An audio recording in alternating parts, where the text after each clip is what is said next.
What's going on, everybody? Welcome to another brand new installment of Renegades Reviews, exclusively here as always on the Casa D18 Studios channel. I, of course, am your host, the Renegade JJ Williams, and today we close the book on the Silver Age of the Walt Disney Animation Studios with the final film that Walt Disney himself was personally involved in the making of, 1967's The Jungle Book, featuring the voice talents of Bruce Reitherman, Phil Harris, Sebastian Cabot, Louis Prima, George Sanders, Sterling Holloway, J. Pat O'Malley, Verna Felton, Clint Howard, and Darlene Carr. What's going on, everybody? Thank you for joining me here once again for another brand new installment of Renegades Reviews. And as I said briefly there during the intro, today we close the book on the Silver Age of the Walt Disney Animation Studios filmography. We've covered Cinderella, Alice in Wonderland, Peter Pan, Lady and the Tramp, Sleeping Beauty, 101 Dalmatians, Sword in the Stone, and today we discuss The Jungle Book. And The Jungle Book is the last film that Walt Disney was personally involved in the creation of, the story of, the development of, before his untimely passing. So, with that being said, let's get right into this story here, shall we? Our story opens, and a young orphan boy named Mowgli is found in a basket deep in the jungles of India by Bagheera, a panther, who promptly takes him to Raksha, a mother wolf who has just had cubs. Raksha and her mate Rama raise Mowgli along with their very own wolf cubs. And after 10 years, Mowgli has become pretty well acquainted with jungle life and plays with his wolf siblings. Bagheera takes pride in how Mowgli is living his life, but worries that Mowgli must eventually return to his own kind. One evening, the wolf pack meets at Council Rock, having learned the news that Shere Khan, a man-eating tiger, has returned to their part of the jungle. Akela, the wolf pack's leader, decides that Mowgli needs to leave the jungle for his safety as well as for the wolf pack's. Bagheera, who is listening to the council meeting nearby, volunteers to take Mowgli to the nearest man village. That evening they begin their journey, but Mowgli is just determined to stay in the jungle.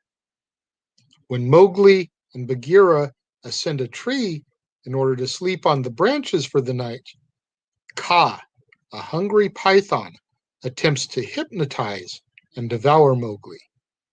But Bagheera is able to intervene just in time.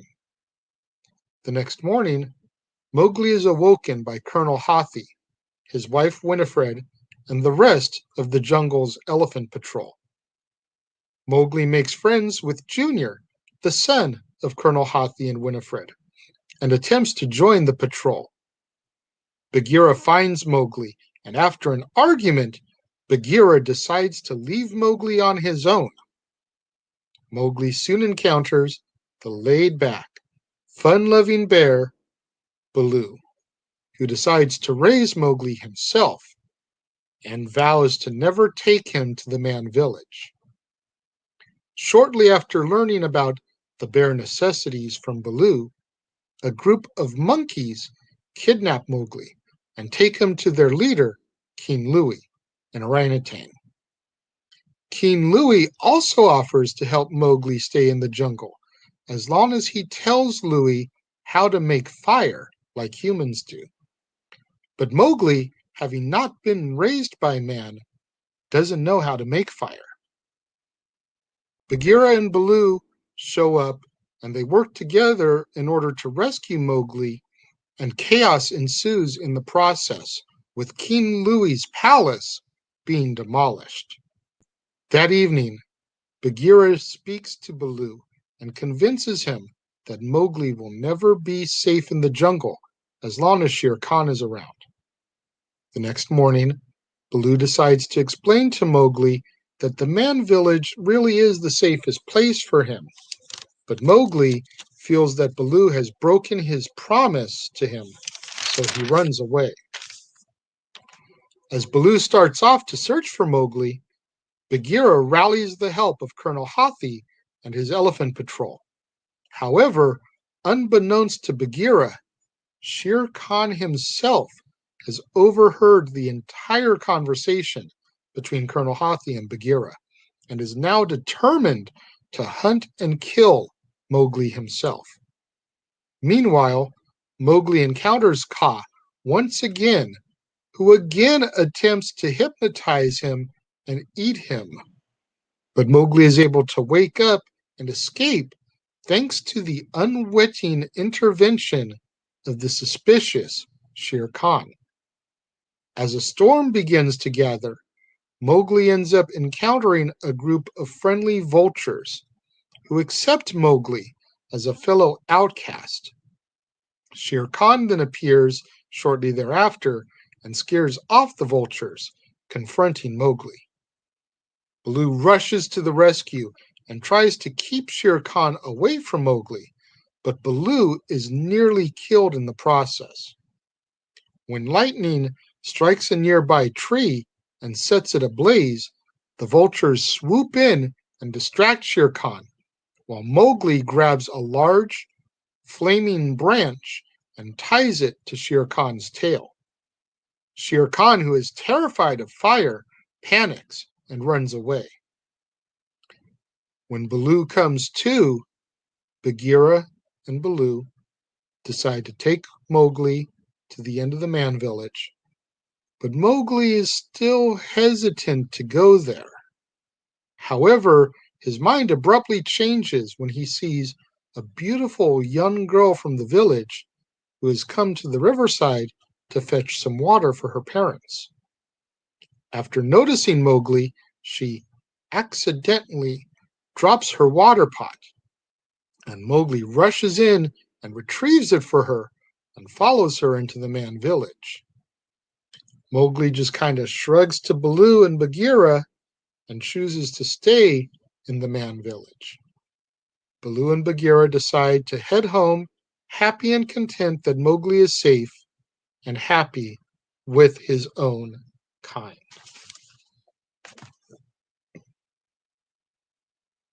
The Jungle Book is really sentimental for me. I had seen it as a kid, but it never really stuck with me as a kid. It wasn't until I became a father and my daughter, Natalie, when she was really, really young, saw it for the first time. And it was the first Disney film that she really gravitated towards.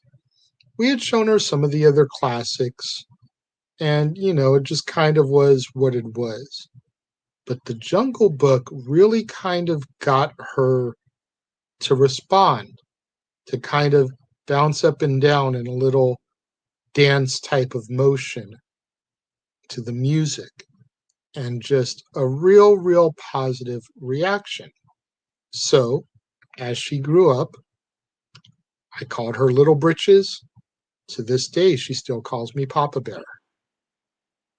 And it's just become a very, very special film for me as a result of being a father now and having that little one that you want to raise properly, and you do whatever you can to protect them and make sure they're safe.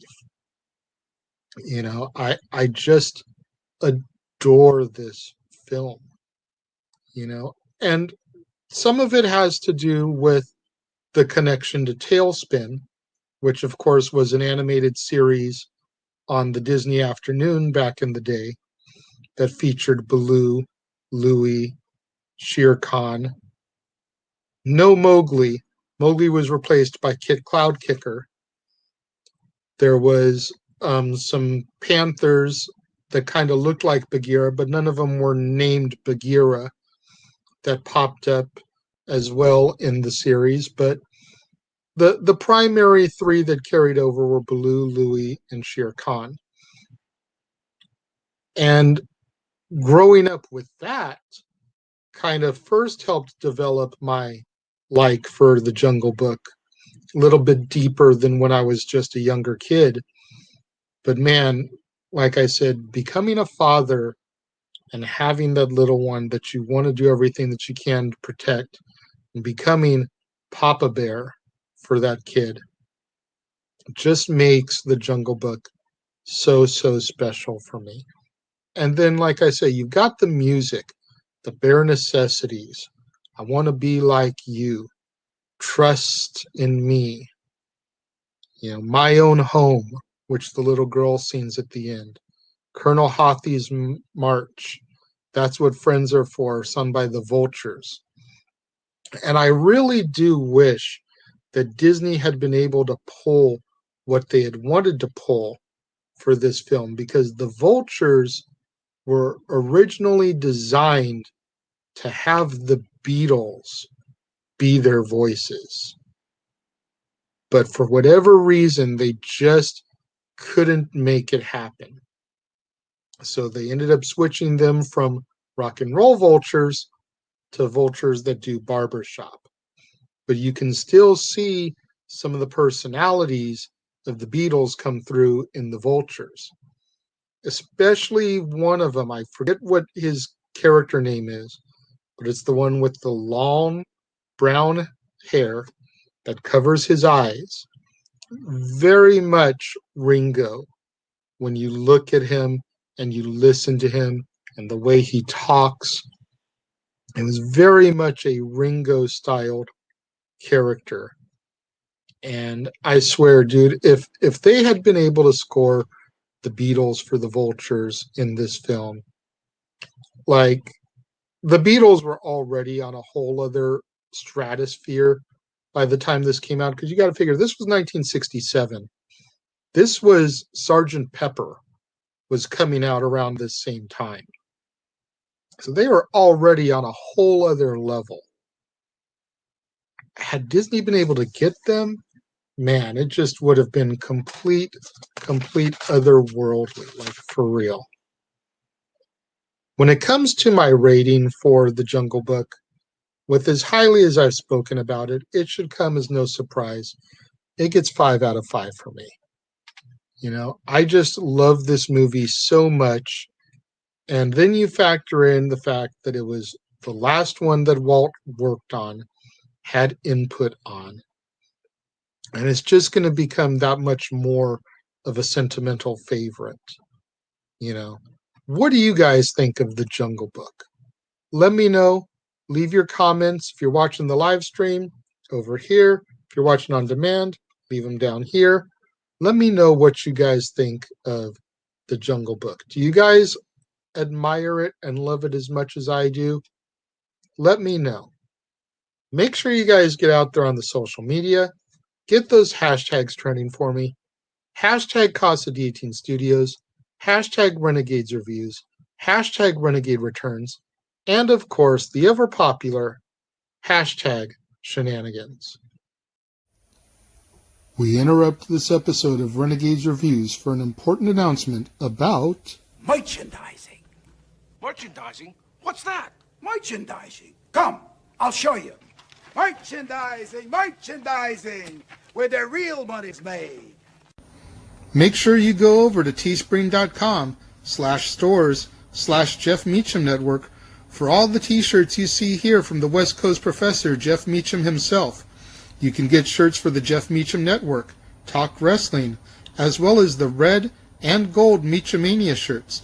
And while you're there, don't forget to get your shirts of the Casa D18 Studios Brotherhood, the Dads on Wrestling shirt, the Renegade J.J. Williams, Statboy Sports Bar, and the hashtag StatBoyApproved shirt. Make sure you go over to teespring.com/stores/Jeff Meacham Network and score your shirts today. Make sure you guys get out there. Do what that commercial just told you. Go to teespring.com/stores/Jeff Meacham Network for all your official merchandise of the Casa D18 Studios Brotherhood.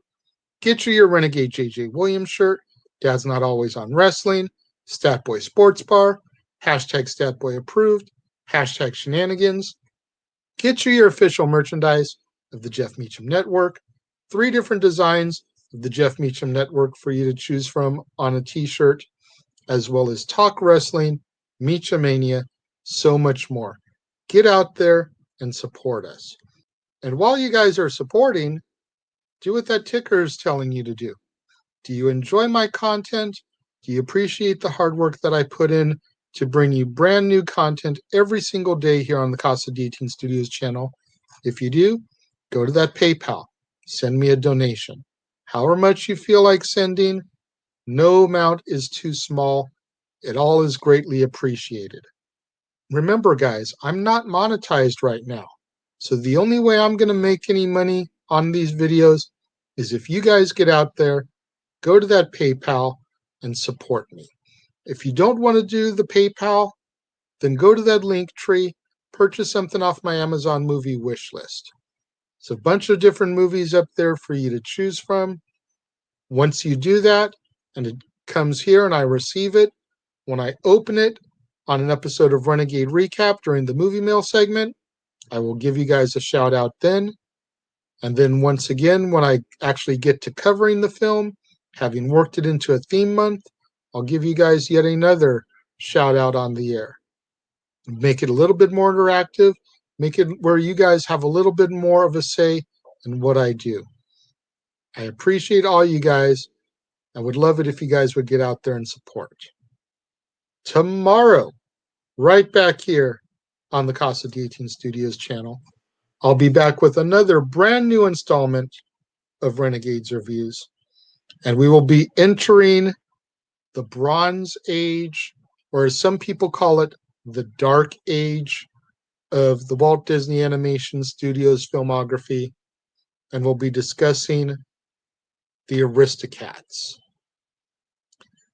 You're definitely not going to want to miss out on that tomorrow when we tackle the second film in the Phil Harris triple feature of the Walt Disney Animation Studios filmography.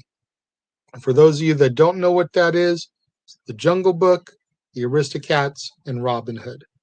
All three films come in succession. All three films feature the voice of Phil Harris. So you're not going to want to miss out tomorrow when we get to the Aristocats. It's going to be an interesting era to tackle because aside from the package films, this era of the Walt Disney Animation Studios filmography features the most movies that I have never seen before. We're going to be getting into just a little taste of what's to come here. Obviously, the Aristocats, just plugged that.